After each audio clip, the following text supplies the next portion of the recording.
Porque no hay futuro sin historia. Esto es Así lo vemos por AN Televisión. Este fin de semana fue un fin de semana bastante movido, bastante dinámico. Sobre todo por lo que ocurrió en nuestra hermana República de Colombia a propósito de la primera vuelta de las elecciones presidenciales. Se enfrentaba Iván Cepeda con opciones desde el uribismo hasta la derecha más radical.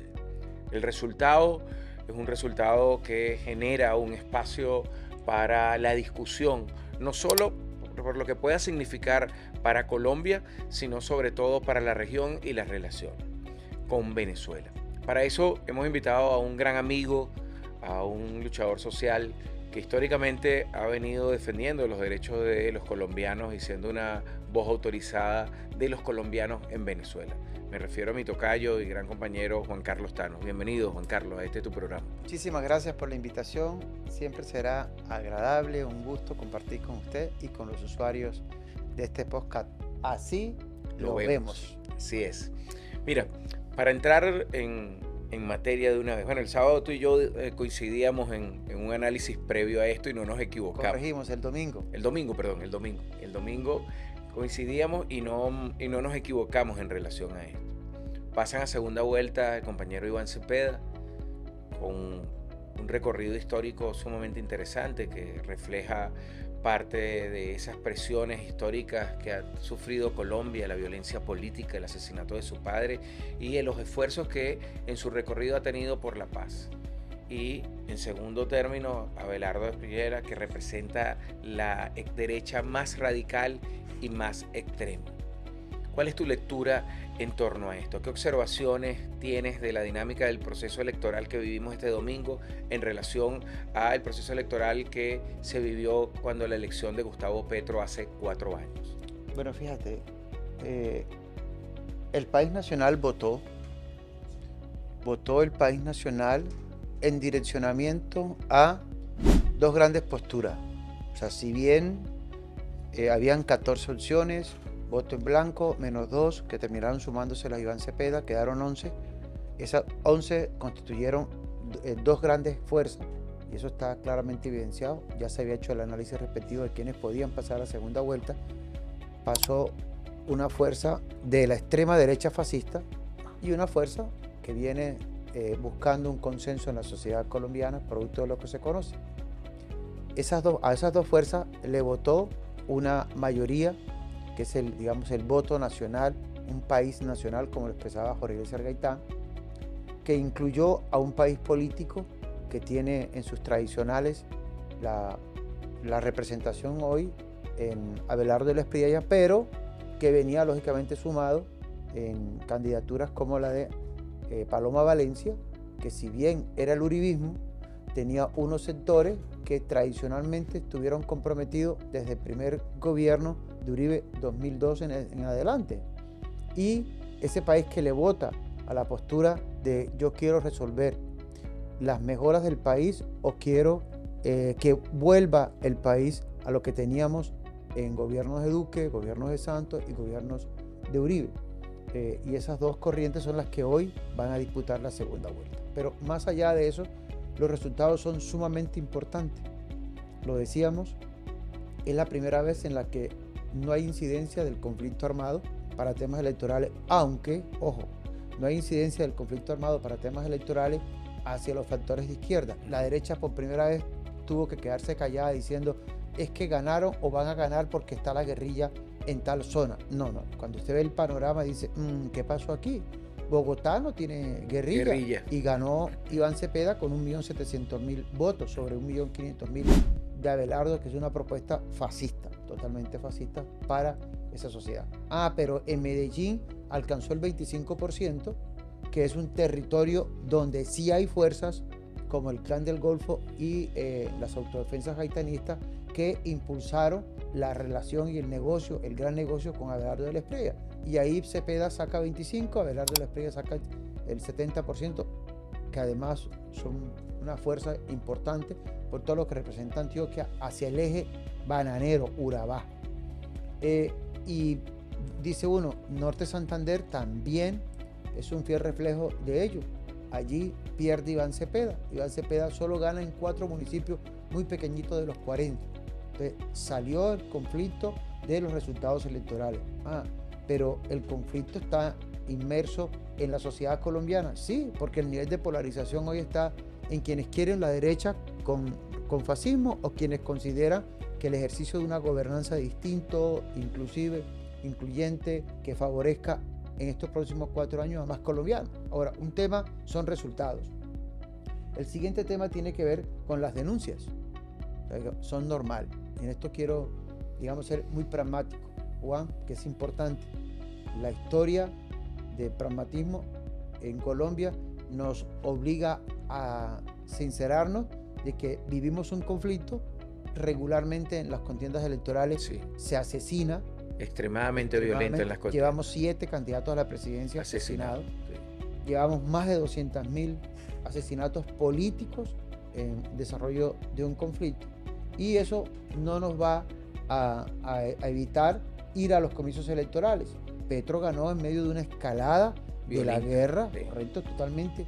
Hoy, aunque los indicadores bajan, todavía se sigue asesinando a dirigentes. Hay una violencia estructural que no se puede borrar en 4 años por más esfuerzo. Yo creo que eso es quizás una autopista de conducción entre Petro e Iván Cepeda y esa colombianidad que necesita un cambio en esa violencia estructural. O sea, es terrible todavía cómo esa estructura del Estado sigue estando, la supeditación de la policía, la Fuerza Nacional, el papel de Colombia en la Organización del Tratado del Atlántico Norte, el tema del control de la tierra y cómo eso se utiliza para presionar al campesinado en los movimientos sociales y al mismo tiempo alimentar a la narcopolítica. Es un tema que todavía está ahí y que indudablemente sigue siendo una mancha en el debate político. Y así como usted lo señala, el componente estructural de un conflicto en la sociedad colombiana, pero nosotros nos hemos acostumbrado a ello, ¿cierto? Porque culturalmente, después de Gaitán, pero antes de Gaitán con las guerras civiles, sí. Nosotros hemos convivido en eso. Por eso se vive muy bien en Venezuela, ¿no? Por el tema de tranquilidad.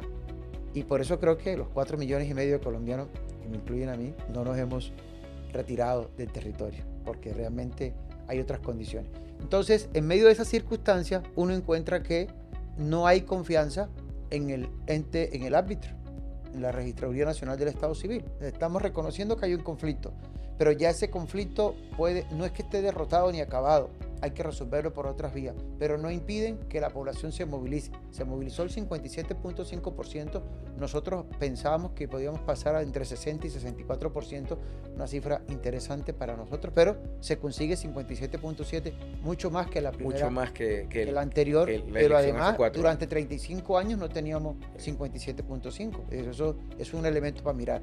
Pero con todo y eso que señalamos y esas causas estructurales, encontramos que no hay confianza en el árbitro.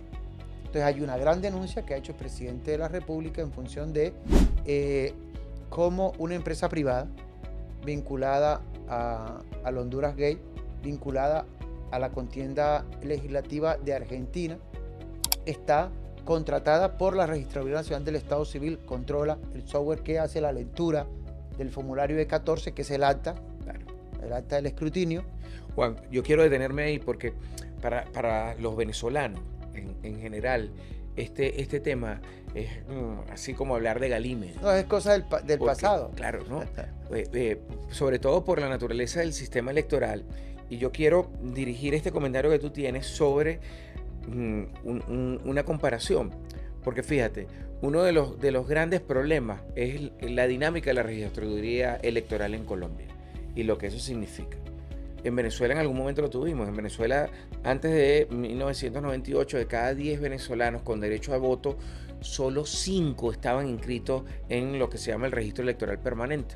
Eso se solucionó a través del proceso de regularización de la cédula y posteriormente se agregó el tema de los cactahuellas, que evita que yo vote en el centro electoral tuyo y después vaya a votar en otro centro electoral.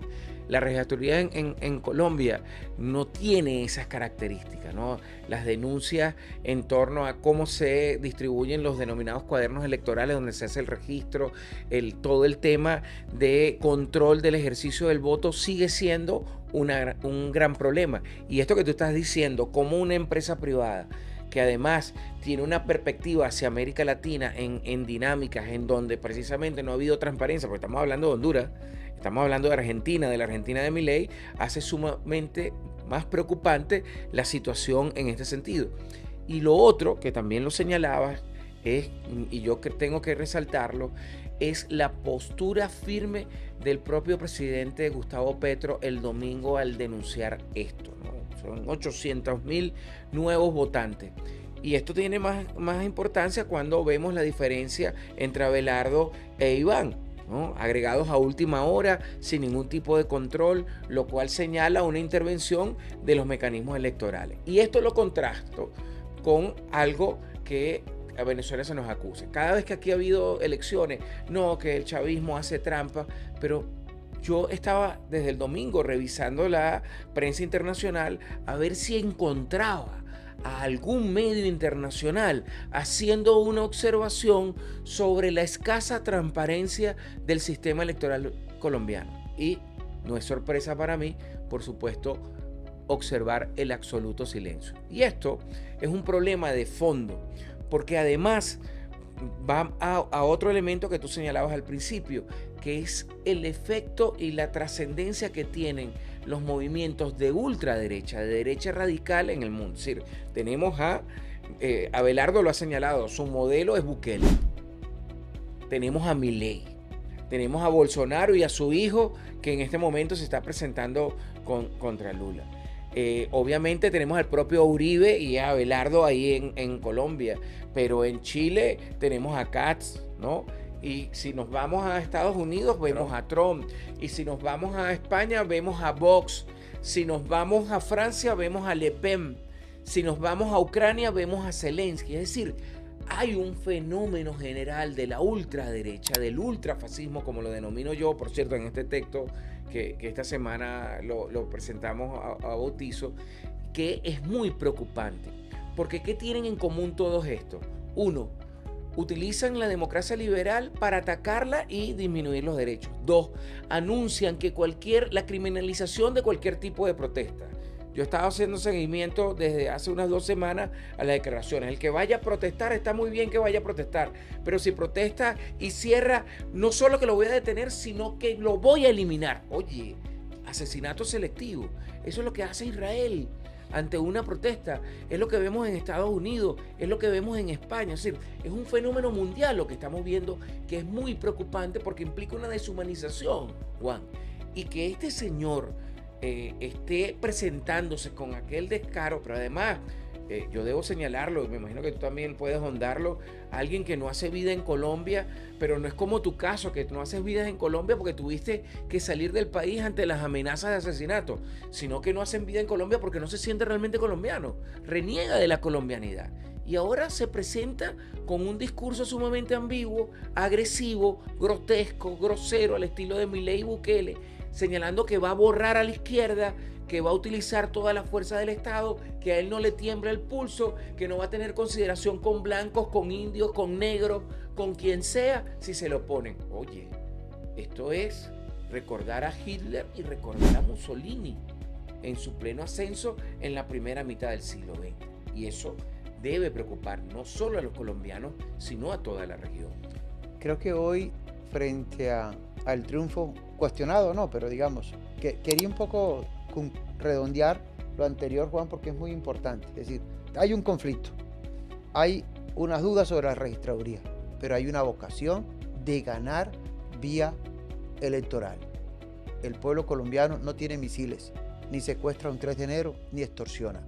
El pueblo colombiano asume la condición de que en el ejercicio de la democracia burguesa va a ganar y puede ganar.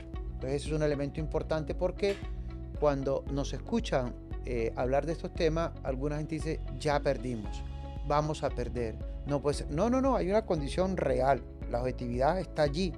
Ahora, ¿nos afectan los subjetivos? Sí, es posible que algunos no alcanzamos a votar por otros temas que se pueden revisar. Pero eso no es un problema, porque la vez pasada con Gustavo también no la tuvo fácil en la segunda vuelta y generó una estructura y una movilización que, insisto, aplaudo muchísimo la actitud del presidente Petro a partir del resultado de este día domingo. Y teníamos menos condiciones de movilización. Lo que se hizo en esta contienda electoral para mostrar a la población fue estupendo. La gente se concentró, hablamos de casi 1 millón de colombianos y colombianas en todas las concentraciones de la Alianza por la Vida, el pacto histórico que encabeza Iván Cepeda. Eso es muy importante. Pero fíjese, también para que quede claro, no sé de cuánto tiempo disponemos, pero es importante lo de la denuncia, porque la diferencia entre Iván Cepeda y Abelardo de la Espriella fue de 635.000 votos. Y el presidente Gustavo Petro ha denunciado la inclusión de 885.400 nuevas cédulas en el registro electoral. Ojo, que ya cerró. Que había cerrado. Sí. Pero además la evidencia para el proceso procesal penal, si lo hubiera, es que el periódico El Tiempo cita los días y las horas en las que se modificó el registro electoral. Entonces se incluyeron 885.400 nuevas cédulas y hay una diferencia de 696 puestos de votación y 1.493 mesas. Ojo, pero además dice la denuncia del presidente que la corrobora la casa editorial del Tiempo, que es de ellos. Que sí, que es la familia Santos. No, aquí no es el diario Vea. Sí, sí. No, es el periódico El Tiempo. Y el correo del Orinoco en Ciudad Caracas, por si acaso. Y la rectifica El Tiempo porque es El Tiempo quien dice existió una modificación y se planteó estos cambios. Fíjese, en 5.300 mesas, Abelardo de la Espriella sacó hasta 700 votos por día. Ojo. En promedio, esas 5.300 mesas, en los comicios electorales anteriores, lo máximo de votos eran 300 por día. Incluyo aquí Miami. Ojo, es sorprendente, ¿no? Casi 370.000 votos en el exterior frente a 160. Uy, Dios, ¿dónde está este pocotón de gente? ¿No? Que cuando el presidente Petro hace esta denuncia, se puede entender. Ojo, esta es una denuncia que, al igual que los escrutinios, duran 3 días, lunes, martes y miércoles. Esta denuncia se puede demorar mucho más, pero esto no va a cambiar el escenario de segunda vuelta. O sea, vamos a segunda vuelta a enfrentar el fascismo, vamos a segunda vuelta sabiendo que esto ocurre. Y eso también ocurre en Venezuela, donde sacaron cerca de 16.700 votos y la Alianza por la Vida, Pacto Histórico, sacó 4.600 votos. Aquí están las denuncias. Mesas donde nunca sacaban votos, sacaron. O puestos de votación donde nunca sacaron votos, sacaron. Esta es una denuncia importante. Ahora, sumado a eso, hay que ir entonces a ratificar las candidaturas, porque es importante saber cómo está uno. Estamos en estas condiciones y nos la jugamos en estas condiciones. El balón no tiene la libra en pesos ideal, pero le vamos a jugar. Llovió ayer, la altura le es favorable al contrario. La grama no está cortada, en estas condiciones. Los árbitros no. El jugador Juan Romero llegó tarde a la concentración, lo distrajo algo en la vía, entonces, pero estamos seguros de que le vamos a dar. Tenemos una buena defensa, estamos armonizando con nuestros delanteros para ello. Mira, pero sobre eso yo creo que es importante también en el análisis ver que el que acompaña la fórmula de Paloma ya se ha deslindado de Abelardo. Luego, Clara también ha hecho, Sergio, el otro candidato. Es decir, hay en general una movilización de sectores que no son precisamente cercanos a Iván Cepeda, que advierten, al igual que tú y que yo, el peligro de lo que significa un gobierno de ultraderecha en las condiciones, no solo de Colombia, sino en las condiciones generales. Repito eso, porque además el discurso de él es un discurso xenofóbico, es un discurso supremacista, es un discurso muy violento, es un discurso denigrante, misógino además, amenaza contra los ambientalistas, contra todos los movimientos sociales que medianamente pudieran movilizarse. Es decir, es una característica, lo vemos en Trump, repito, lo vemos en Bukele, lo estamos viendo en Kat, lo vemos en Bolsonaro. Es decir, un fenómeno general de la ultraderecha, y esto es importante que lo señalemos.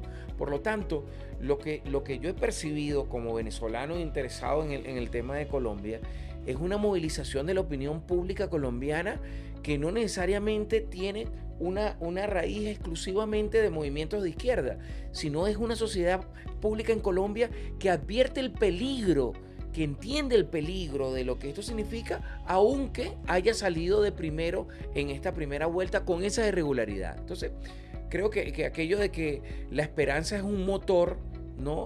Aquí se demuestra. Y insisto de nuevo en la postura del presidente Petro. Insisto además en la valentía de Iván Cepeda. Veía unas declaraciones de él y bueno, vamos a un debate usted y yo. No utilice a los medios de comunicación para resguardarse. Vamos a hablar sobre la realidad que tiene Colombia. Y lo otro, que tú lo señalabas también al principio, y sobre eso quiero que ahondes, es que la campaña de Iván plantea 3 revoluciones interesantísimas, ¿no? La social, la de la lucha contra la corrupción, que sí, que es un problema estructural de Colombia, y el tema político, es decir, la cualidad política de la democracia de Colombia. Y ha obligado a este señor de extrema derecha a responder a esa agenda, ¿no? Y ha puesto en alerta al uribismo, y ha puesto en alerta el discurso de Cepeda a los sectores más conservadores, más ultraconservadores, más radicales, más violentos de la sociedad colombiana. Y que la sociedad colombiana haya salido a votar por Iván y darle casi 10 millones de votos, ¿no? Esto te habla muchísimo de una ruta que en un principio aprovechó Gustavo y que Iván ha seguido andando. Yo creo que eso es muy importante para el futuro de la sociedad colombiana. Sin duda, la propuesta del Pacto Histórico Alianza por la Vida es una propuesta de la vida, de la paz, de la tranquilidad. La mejor propuesta para la sociedad colombiana está enmarcada en la continuidad de un ejercicio, de una gobernanza, de un proyecto de inclusión que lo arrancó Gustavo Petro, pero que además hoy llega a la segunda vuelta con 1 millón de votos más que el que presentó Gustavo Petro hace 4 años. Eso es sumamente importante. Fíjese, ya en los resultados electorales, que es importante señalar esto porque de allí se deriva o se marca lógicamente las tendencias en las cuales se puede ganar en segunda vuelta. La primera, Sergio Fajardo lo llamó mentiroso. Claudia López lo llamó faltón, faltoche y faltón. Oviedo lo llamó xenófobo y homofóbico.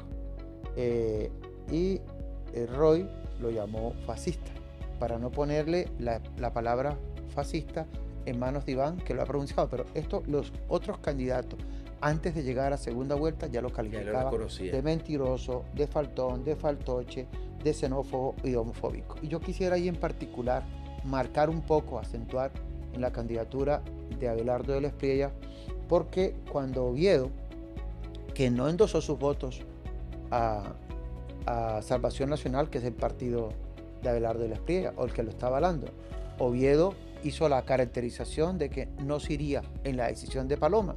Ahora, ¿cuántos de esos 1.600.000 votos de Paloma realmente son del Centro Democrático, que tiene un deterioro y que ha resquebrajado en el contexto nacional sus resultados electorales? Entonces, Oviedo, que es una franja muy importante porque llega lógicamente representación de una corriente de nuestros hermanos LGTBI y más, y es importante el número. Y ellos hablan lógicamente de la xenofobia y de la condición homofóbica que encuentran en Abelardo. Y ahí hay que preguntarse apoyándose en Oviedo. ¿Han recibido los colombianos en Estados Unidos o los colombianos en el exterior una propuesta real para la migración? O sea, ¿cómo gana en el exterior una figura de este tipo si lo que por el contrario está pidiendo es asesinato, es garrote, es deportación?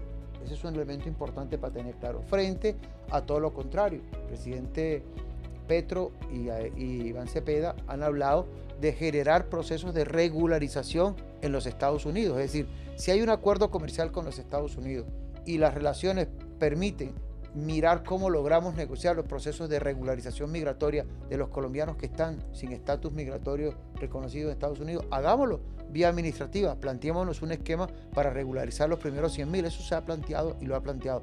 Petro en Nueva York pidió la regularización de la mano de obra colombiana que esté irregular. Entonces, frente a eso uno dice, ojo, ese primer elemento para el exterior. O sea, ahí está marcada la diferencia de quienes estando en el exterior acceden a votarle a una propuesta fascista.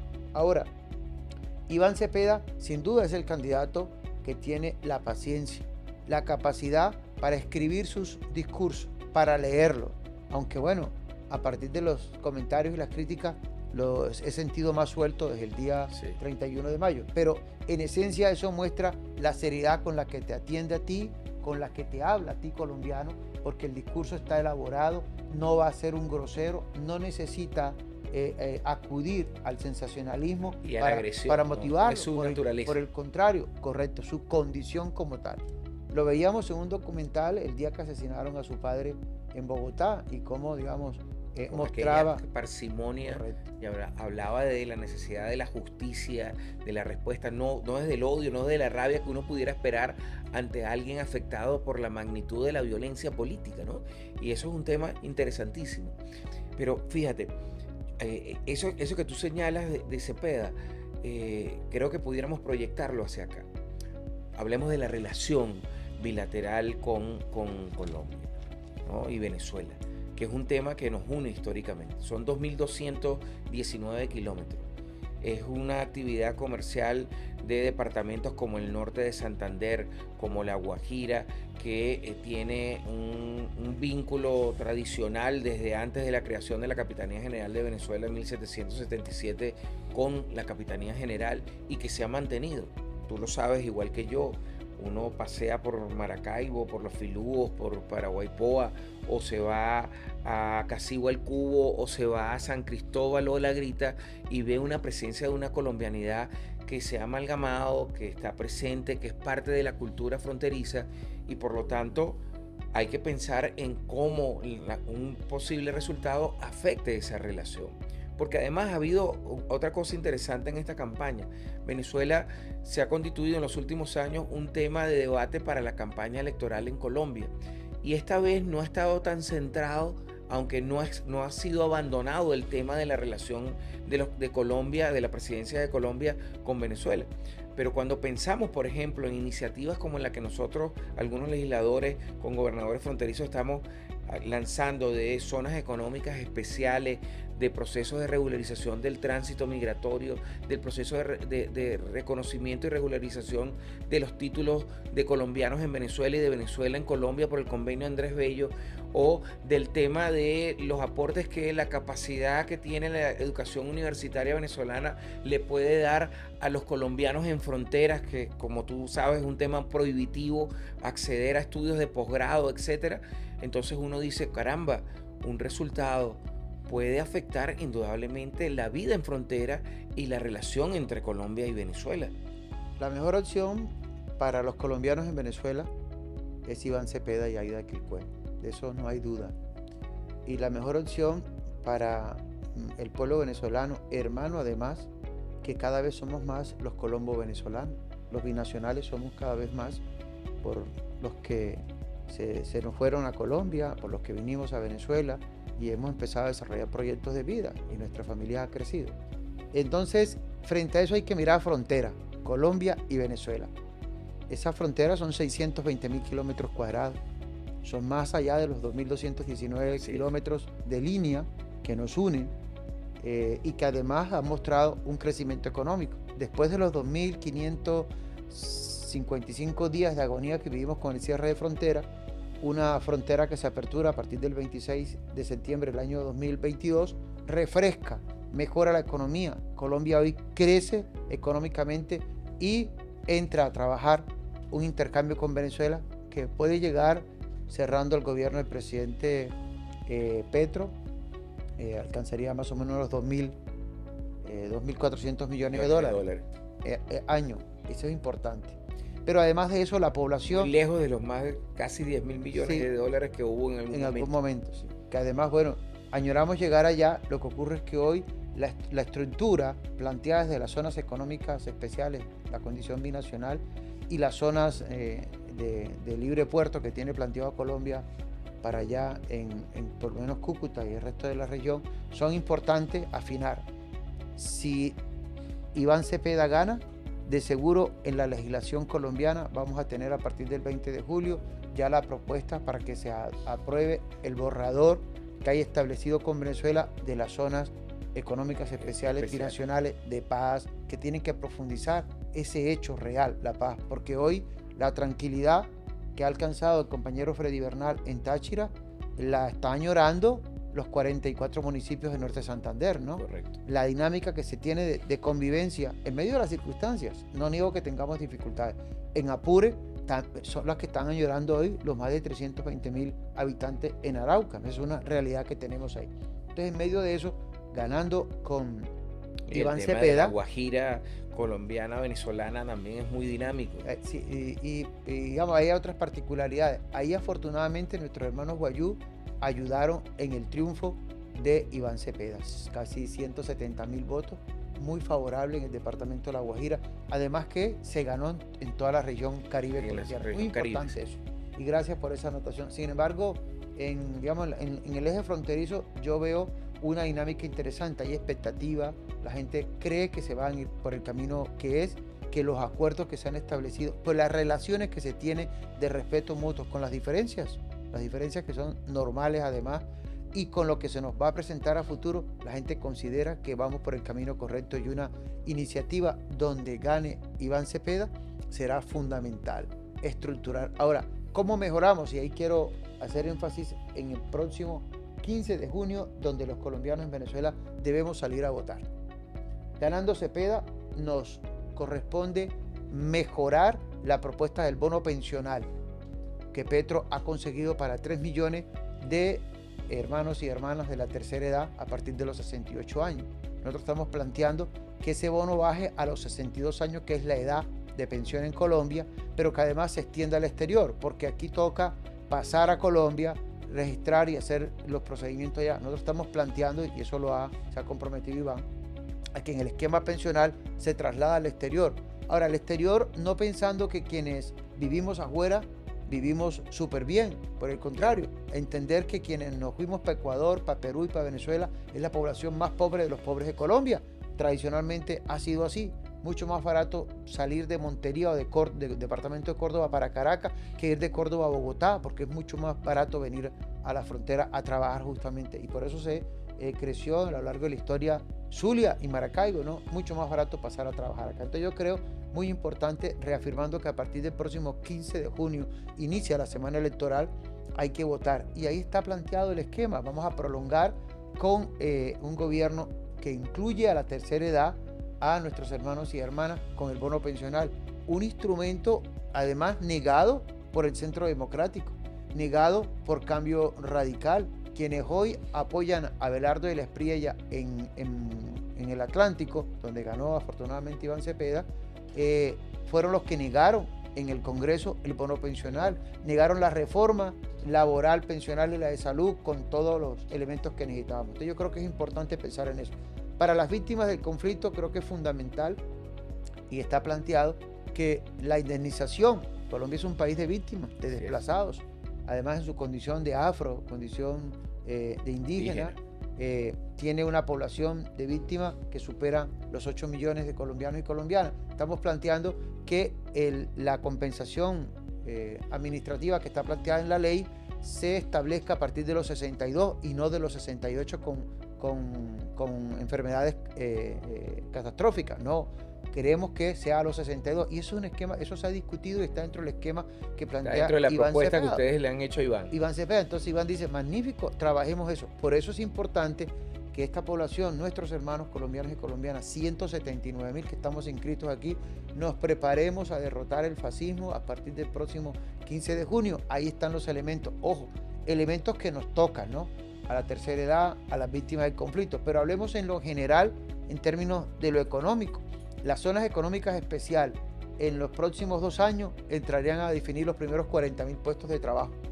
¿Usted sabe lo que significa 40.000 nuevos puestos de trabajo? Y en la frontera. En la frontera. Pero ¿cuántos vamos a conseguir en los próximos 4 años? ¿Cuánto va a ser el Claro, crecimiento? pero son 40.000 directos. Directo, Esto es claro, importante sí. que lo Directo, digamos, que lo claro. aclaremos. Es directo, en los próximos 2 años, proyectado. Ahora, la gran agroindustria va a crecer en la frontera. Eso solo es posible si Iván Cepeda llega a la Casa de Nariño, porque le da continuidad a la política real. ¿Qué ocurre con Abelardo de la Espriella?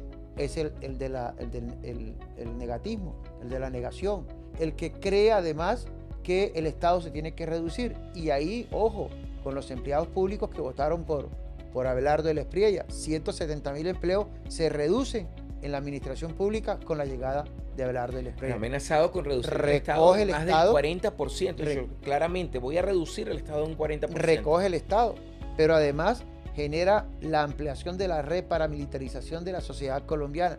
¿Cómo quedará Catatumbo o Norte Santander con un gobierno, un eventual gobierno de Abelardo de la Espriella? Catastrófico.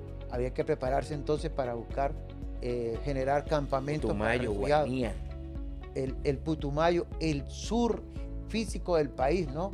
Que ha mejorado las condiciones, pero tiene un tema bastante conocido por usted, que es el tema de la producción de hoja de coca, en donde también participan los gringos, que no lo hemos tocado aquí, pero los gringos están interviniendo ahí, no Claro. solamente Honduras, Argentina, Con Ecuador. eso me gustaría cerrar, porque en apariencia, y lo subrayo, en apariencia, han mantenido la vista sobre la barda. Sin embargo, uno sabe muy bien que detrás del candidato de la ultraderecha está todo un movimiento internacional, la articulación de los medios internacionales, evitar los ataques a las contradicciones en su discurso y en su práctica política, ocultar el pasado de defensa de los sectores más corruptos, más vinculados al narcotráfico en Colombia, y presentarlo como una opción. Pero es indudable que en este lapso que hay de aquí a la segunda vuelta, veremos por supuesto una mayor acción de los intereses norteamericanos, de la ultraderecha norteamericana, en una candidatura de Abelardo. Y eso es importante señalarlo y advertirlo. Y sobre todo señalar que la mejor forma de alguna manera contrarrestar eso es la valentía que vemos en el discurso de Petro y en el propio Cepeda y en los movimientos políticos y sociales que lo acompañan. Es decir, no hay ningún rastro de miedo en torno a esta injerencia que se ve venir. ¿Cómo ves tú ese proceso? Bueno, fíjese, los Estados Unidos deben de romper con el doble rasero, abriendo una investigación sobre los bienes y los fondos que maneja Abelardo de la Espriella en su condición de nacional estadounidense.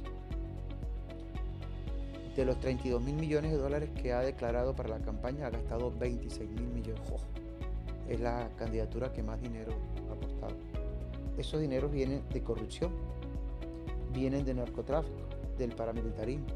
Vienen además, ojo, para los migrantes en Estados Unidos, bienes que recoge, recursos que recoge, además de lo que recauda el Clan del Golfo en el tapón del Darién, por donde pasaron muchos migrantes del sur con destino a los Estados Unidos, que eran vacunados por el Clan del Golfo, amigo de Abelardo de la Espriella. Entonces, los Estados Unidos se han mostrado en aparente silencio. Yo ahí quiero hacer un paréntesis. Aparente silencio porque de los 3 candidatos que más opciones tenían para llegar, Paloma Valencia, Abelardo de la Espriella e Iván Cepeda, a ellos no les cambiaba en lo absoluto nada. Digo, con los 3 tienen la base, tienen el aparato militar, tienen las bases militares funcionando. Ejemplo, la Brigada 12 en la Alta Guajira, Cesar, la Brigada 30 en Cúcuta, Norte Santander, la Brigada 18 y la 28 en Arauca y en Puerto Carreño.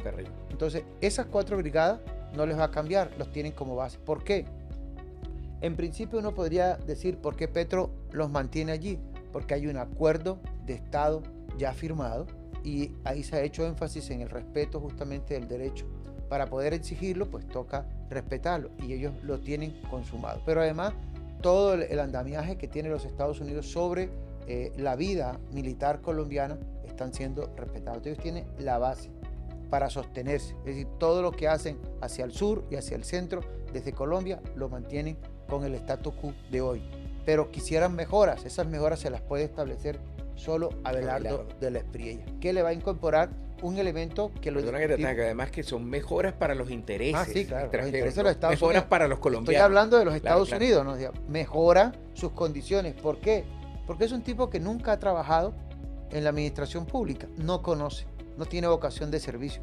Todo su capital está asociado a la corrupción, al narcotráfico, al robo incluso de sus clientes. Sí. DMG, David Murcia Guzmán, denuncia que pagó recursos a Abelardo de la Espriella de actuaciones que nunca Habló creo que de consiguió. 5.000 millones de pesos, algo así. De pesos, sí. En aquel momento, Sí. estamos hablando de 22, 23 años atrás. Y así sucesivamente. Pero también hay, cuando hablamos del tema de la justicia, a mí se me escapaba hablar del tema de la JEP, la Justicia Especial de Paz, Justicia Especial de que la va a volver triza. Porque no le interesa la justicia alternativa. Toda Pero vez ahora, que, claro, porque hay sí, anuncios video. antes donde decía, bueno, es bueno ver a Timochenko en el Sí. Congreso, prefiero a Timochenko en el Congreso que en la selva. Eh, Hoy lo contradice. Es que esa ¿no? es una candidatura de contradicciones, ¿no? Los animales.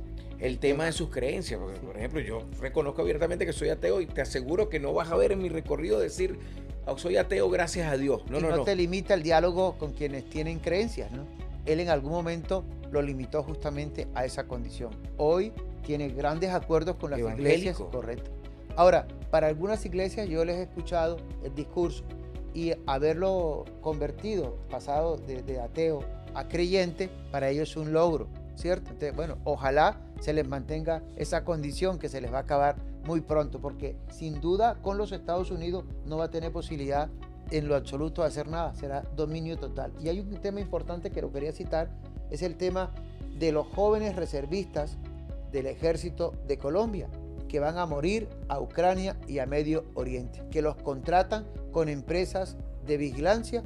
Esa es la política para generar los puestos de trabajo, los nuevos empleos, y esa es la política que le ofrece Abelardo de la Espriella a quienes, a los reservistas colombianos. Los contratan para que vayan a morir a la guerra de Ucrania, ahí están todas las denuncias, incluso algunos colombianos capturados. Y eso tiene que ver muchísimo con la situación por la que atraviesa la política militar colombiana en relación a la injerencia de los Estados Unidos. Es que los utilizan y los desechan y los mandan, los dejan sin nada, sin posibilidades alguna. El presidente Gustavo Petro les paga un salario mínimo. Antes les daban lo mejor un cuarto de salario mínimo. Hoy ganan un salario mínimo, es la propuesta real que ya lo están recibiendo. Entonces, en función de eso es importante aclarar cómo Abelardo reduce la esperanza de vida del pueblo colombiano. Yo creo que se paraliza las hectáreas de tierras que se vienen entregando en territorio colombiano. Creo además que iríamos a una guerra total, porque creo que los acuerdos con el ELN y con las disidencias de la FARC absolutamente desechados. no habrá posibilidad alguna. Pero además creo que avanzaría el Clan del Golfo de 240 municipios, no sé a cuánto de los 1.111 que tenemos en Colombia, porque ha venido creciendo y son una fuerza muy importante para su campaña. Pero además avanzaría la militarización de la sociedad, porque si pide al ejército enfrentar y atacar al presidente Gustavo Petro, si no acata los resultados, es allí la gran irresponsabilidad. Es una candidatura de muchas irresponsabilidades, es una candidatura de muchas contradicciones, pero algo que hay que hacer énfasis es que Colombia no puede volver a las pescas milagrosas del expresidente Uribe, no puede volver a las capturas masivas que se produjeron en connivencia con la Fiscalía en el año 2002, cuando inició el gobierno del presidente Álvaro Uribe, y ese es el pasado, y para eso hemos construido una justicia que tiene dificultades, todavía hoy el 90%... Pero es una opción para la búsqueda de la paz. Correcto, hoy el 90% de los casos penales no se resuelven en Colombia, tienen altos grados de impunidad, solo 3-4% tienen respuesta o cierres de casos, ¿no? Es una gran realidad que tenemos, pero con todo y eso y las circunstancias en las que vivimos, creemos que el mejor escenario para desarrollar el país es la convivencia, es la paz, es la tranquilidad, es el respeto a los vecinos, es el respeto y la convivencia con el pueblo ecuatoriano en medio de las circunstancias y la entrega que Noboa ha hecho de la soberanía a los Estados Unidos, que me parece una cosa catastrófica para el continente, para América Latina, para el Caribe y para el pueblo ecuatoriano. Pero bueno, hay unos niveles de resistencia de nuestros hermanos indígenas allí, pero con todo eso hay que tener respeto por la autodeterminación, y creo que eso se consigue en una candidatura como la que refleja Iván Cepeda, y Aida Quicue, que tiene la representación de un país indígena, que además es víctima del conflicto. Su pareja fue asesinada por el ejército colombiano en una alcabala, y se mantiene además en la disposición de seguir ayudando, de seguir construyendo. La mejor decisión, sin duda alguna, es seguir en la tranquilidad, en la búsqueda de la paz y en un diálogo. Hay que tener un diálogo permanente que en el Congreso se debe ver, porque hay unas mayorías, unas minorías que son mayorías en el Congreso, que van a tener que depender de unos acuerdos y de unas alianzas, que no va a ser posible que haya un autoritarismo total a partir de la presidencia de Iván Cepeda, porque el Congreso es un espacio justamente para medir y para disipar todas las contradicciones. En lo que sí hay que tener claro, y esta mañana lo escuchaba, lo ratificaba en la voz de Juan Fernando Cristo, que viene haciendo un buen trabajo en la Alianza por la Vida, planteaba de que algunos sectores, como, de que es importante hablar del tema de la tranquilidad, algunos sectores que no les es favorable o no entienden la dinámica de la Asamblea Nacional Constituyente, hoy están planteándose un acuerdo nacional. Ya está planteado el acuerdo nacional, lo decía esta mañana el doctor Cristo por la radio, ya está planteado un acuerdo nacional y le ofrecemos a ese 1.070.000 electores de Fajardo el que no habrá Asamblea Nacional Constituyente. La condición es que en el Congreso nos juntemos todos para que las reformas sociales pasen. Ocurren ahí, si los cambios los producimos de conjunto en el Congreso, ¿para qué vamos a reformar la Constitución? Correcto. Esa es una realidad.